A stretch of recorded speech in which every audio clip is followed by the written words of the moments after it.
Assalamualaikum warahmatullahi wabarakatuh. Halo teman-teman, perkenalkan nama aku Kaisa Nursyita dari kelas 91.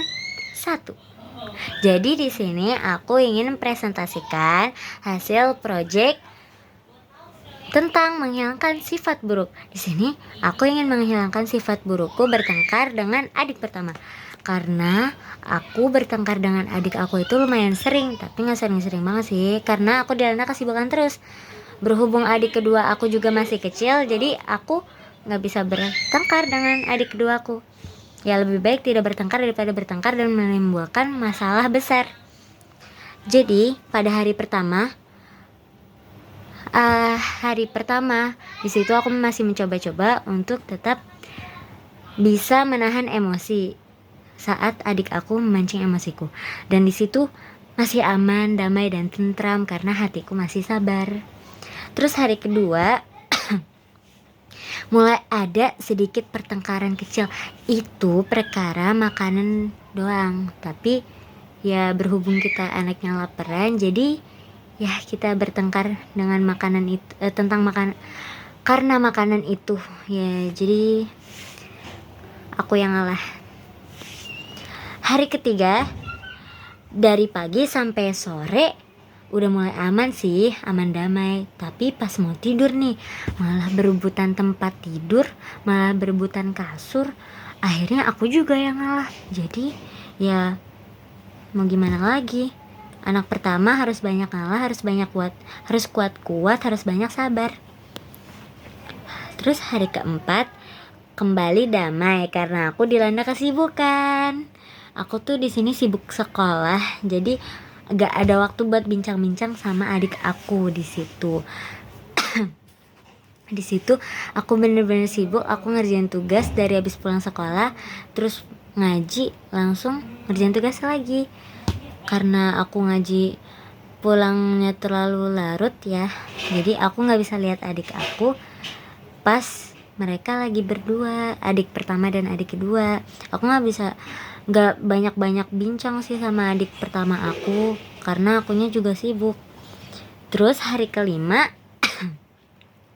aku udah bisa ngatur emosional, adik aku juga udah bisa ngatur emosionalnya. Jadi nggak ada deh pertengkaran lagi. Di situ deh kita mulai biasa aja, kita nonton YouTube bareng, kita makan bareng, kita main bareng, bercanda bareng. Paling sering sih itu berantem daripada bercanda. Sekalinya bercanda, adik aku tuh bercandanya lumayan keterlaluan sih, jadi aku kurang suka aja. Kalau misalkan aku tiba-tiba gamut terus diajak bercanda, aku nggak bisa. Bukan egois, tapi kayak aku tuh juga pasti ada fase capeknya juga ya. Terus hari ke-6 muncul lagi deh pertengkaran itu, tapi gak munculin emosi yang berlebih kok. Kayak misalkan aku suka dijambak, tapi akunya masih sabar karena aku gak mau kalau aku balas cubit. Aku kan orangnya main cubit-cubitannya kalau bertengkar.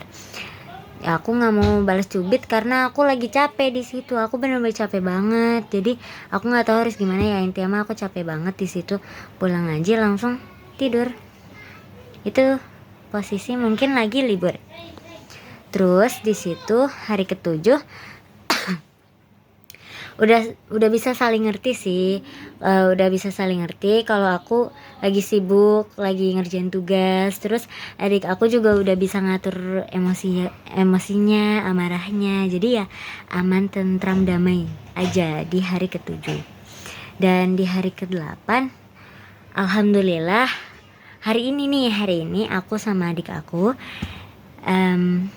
gak ngalamin pertengkaran kecil maupun besar, karena di sini mungkin Allah memberikan aku kesibukan satu sama lain, memberikan kesibukan kepada aku dan kepada adik aku. Terus mungkin ini emang cara terbaiknya Allah buat misahin aku sama adik aku, biar sehari ini aja biar gak bertengkar gitu ya. Alhamdulillah kemarin gak bertengkar, mungkin sedikit aja pertengkarannya, tapi alhamdulillah hari ini gak bertengkar sama sekali. Nggak kayak kemarin. Intinya mah anak pertama harus banyak-banyak bersabar daripada banyak-banyak emosi. buat jadi contoh juga ya, contoh yang baik buat adik-adiknya. Terus kesimpulan yang aku mau sampein, pasti setiap perdamaian pasti ada pertengkaran. Terus setiap pertengkaran pasti ada perdamaian. Jadi teruslah bersabar untuk mengenal satu sama lain. Karena dengan terus bersabar, insya Allah akan terus memberikan kita nikmat dan ketabahan yang banyak. Satu lagi nih, banyak-banyak bersyukur jika sudah memiliki orang-orang yang bisa mengerti dengan keadaan kita, meskipun ujung-ujungnya pasti akan ada pertengkaran kembali. Tetap kuat dan istiqomah menjalani hari-hari kita yang banyak rintangan ini ya teman-teman.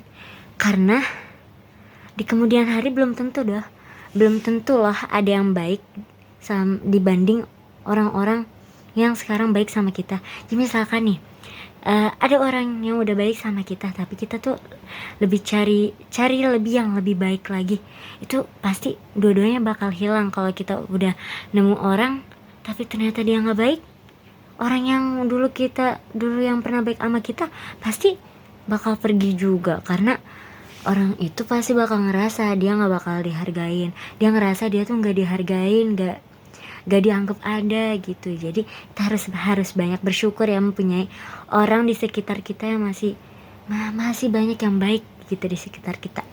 Ya intinya segitu aja ya presentasi aku tentang project ini. Mungkin cukup sekian ya, karena aku mungkin banyak salah sama teman-teman atau keluarga aku atau sahabat-sahabat aku, kerabat-kerabat aku. Mohon maaf apabila aku ngomongnya suka ceplas-ceplos gitu ya. Intinya aku minta banyak-banyak minta maaf. Terima kasih ya untuk teman-teman semua. Wabillahi taufiq wal hidayah. Wassalamualaikum warahmatullahi wabarakatuh.